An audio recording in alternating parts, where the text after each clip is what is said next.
வணக்கம் மக்களே, நீங்கள் பார்த்து கேட்குறது மொக்கை கம்பெனி. நாங்கள் ஹோஸ்ட் ஒரு படமோ சீரிஸோ ஹிட்டானா போதும் நெட்ஃப்ளிக்ஸ் உடனே தூக்கிட்டு வந்துடுவான். எனக்குன்னு இந்த மாதிரி மொத்தமாக ஃப்ரான்ச்சைஸாக மாற்றுறேன்னு. ஏன்டா அந்த ஒரு படம் ஒரு படமாவோ ஒரு சீரிஸாவோ இருந்தால் என்னடா பிரச்சனை உனக்கு?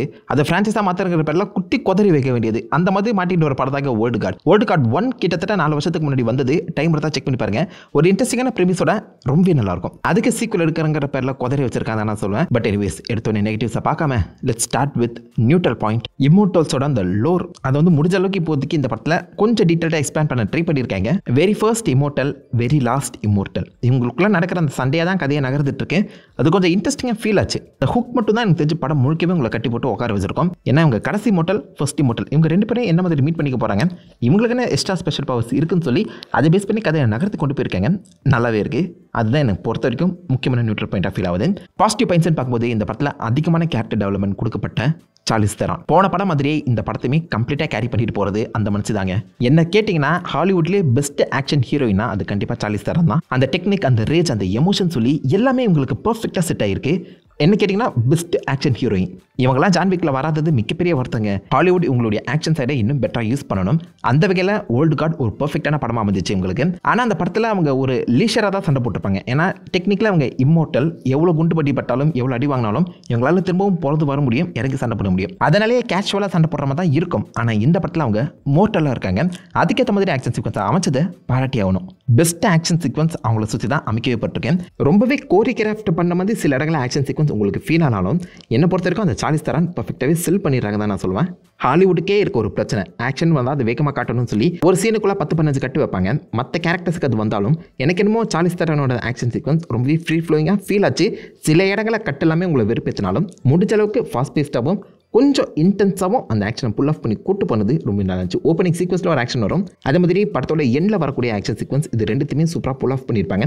பட் இன்னும் சார்லிஸ் தெரான் கிட்ட அதிகமாக ஆக்ஷன் டெலிவர் பண்ணக்கூடிய அந்த பொட்டன்ஷியல் இருக்குது. ஹாலிவுட் ஒழுங்காக யூஸ் பண்ணிக்கடா எப்பா. கொடுத்த விஷயத்தை சார்லிஸ் தெரான் பர்ஃபெக்டாக புல் ஆஃப் பண்ணியிருக்காங்க. ஆக்ஷனில் மட்டும் இல்லாமல் ஒரு முக்கியமான எமோஷனல் சீக்வன்ஸ் வரும், அதையுமே சூப்பராக கேரி பண்ணியிருக்காங்க தான் சொல்லுவேன். இவங்களுடைய பாலிஸ்னேக் இது 300 வருஷங்களாக கடலுக்கடியில் மூழ்கிறது இப்போ தான் வெளி உலகத்துக்கு வந்திருக்கான். அவள் கண்டிப்பாக அவன் மேலே காண்டில் தானே சுற்றிட்டு இருப்பா. இவங்க ரெண்டு பேருக்குமே ஒரு ஆக்ஷன் வந்திருக்கும், சூப்பராக அமைச்சிருப்பாங்க. பட் அவங்களுக்குள்ள இருக்க அந்த எமோஷனையும் சார்லிஸ் தெரான் ஆண்டியோட லவ் இன்ட்ரெஸ்ட்டாக வரக்கூடிய அந்த கேரக்டருக்குள்ளே இருக்க அந்த எமோஷனையும் சூப்பராக கன்வே பண்ணியிருக்காங்க.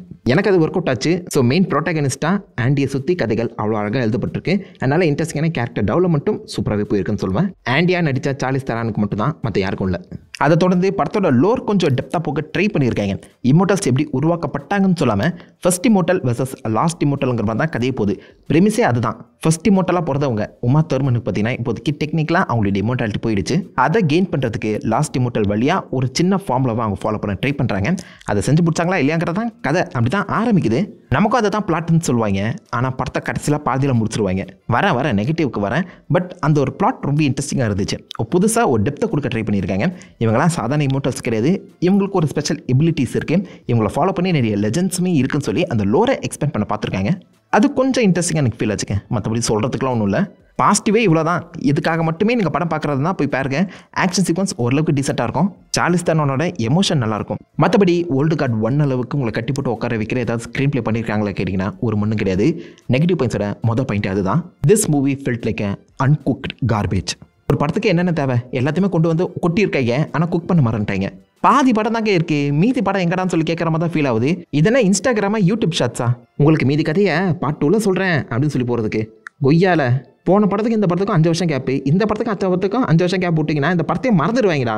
மறக்கிற அளவுக்கு தாங்க படமே இருக்குது. இந்த படத்தில் மெயின் கேரக்டர் சார்லிஸ் தெரான் தாண்டி வேறு எந்த ஒரு பேருமே உங்களுக்கு ஞாபகம் வராது. மேபி இதெல்லாம் கூட மன்னிச்சிடலாம், எந்த கேரக்டர் ஞாபகம் இல்லைனாலும் பரவாயில்ல. டிஸ்கார்டுன்னு சொல்லி நம்ம உமா தர்மன் கில்பிலாக்காவை இறக்கி விட்டுருக்காங்க.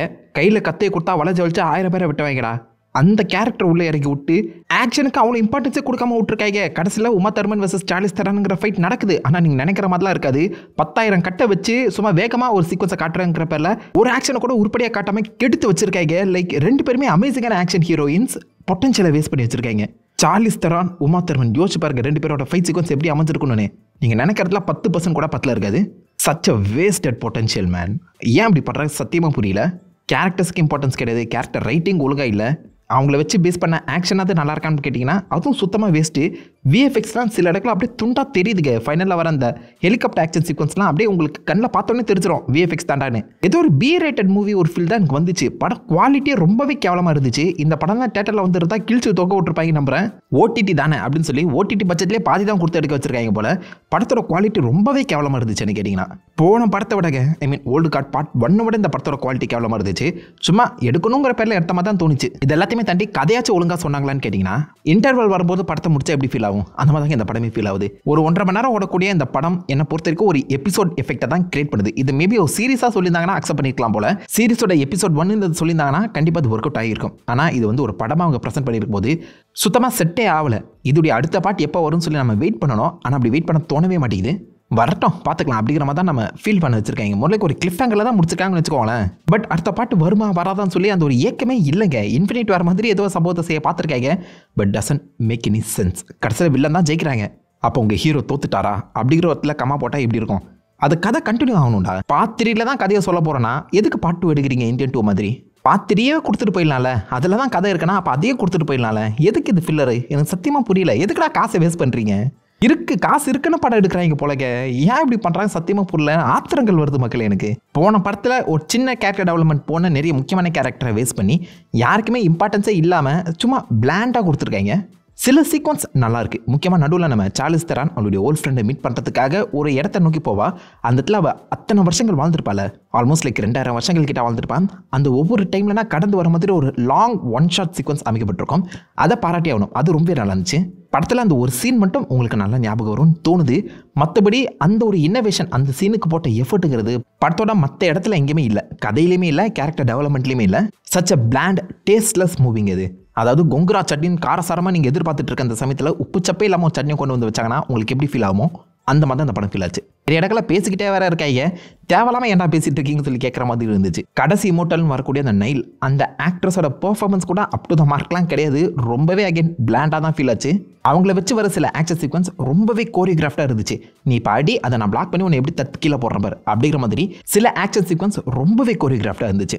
நல்ல ஒரு இன்ட்ரெஸ்டிங்கான கான்செப்டை வச்சு ஓல்டு கார்ட் 1 இன்னோவேட்டிவாக எடுத்துட்டு இந்த படத்தை இப்படி கேவலமாக கோட்டை விட்றாங்க பார்க்கும்போது அது சத்தியமாக நம்பவே முடியல. இம்மோட்டல்ஸுங்கிற அமேசிங்கான கான்செப்ட் 2000 வருஷமாக வாழ்ந்துட்டு இருக்காங்கன்னா அவங்க ஒவ்வொரு பீரியட்ல எங்க நாட்டுக்கு போனாங்க, என்னென்ன சம்பவம் பண்ணாங்கன்னு சொல்லி அதை பேஸ் பண்ணி ஃப்ரான்ச்சைஸி பில்ட் பண்ணலாம். அதை விட்டுட்டு ஜஸ்ட் கேஷ் கிராபுக்காக இவ்வளோ கேவலமாக ஆக்டர்ஸோட பொட்டன்ஷியலை வேஸ்ட் பண்ணாதீங்கடா. ஸ்குவிட் கேமே இதை தான் பண்ண நெட்ஃப்ளிக்ஸ். லைக் சீசன் 1 மட்டும் தான் கதை இருக்கு. அது ரீச் ஆன உடனே சீசன் 2 சீசன் 3 எடுத்து அதை கொஞ்சம் சேச்சுரேட் பண்ணணும். அதே மாதிரி ஓல்ட் கார்ட் வடையுமே முடிச்சு விட்டான் போக. பார்ட் 3 வருமாங்கிறத வெயிட் பண்ணி பார்ப்போம். நீங்கள் என்ன நினைக்கிறீங்க? எத்தனை பேர் இந்த படத்தை பார்த்தீங்க? படம் பார்த்தவங்க தாச்சு உங்களுடைய வியூஸை கீழே காமெண்ட் அவுட் ஆஃப் 5 ஸ்டார்ஸ் எவ்வளோ ரேட்டிங் கொடுப்பீங்க அதுமாதிரி சொல்லிட்டு போங்க. நான் உங்களை நல்ல ஒரு ஆசமான வீடியோவில் மீட் பண்ணுறேன். Have fun guys. ஓவட்டா.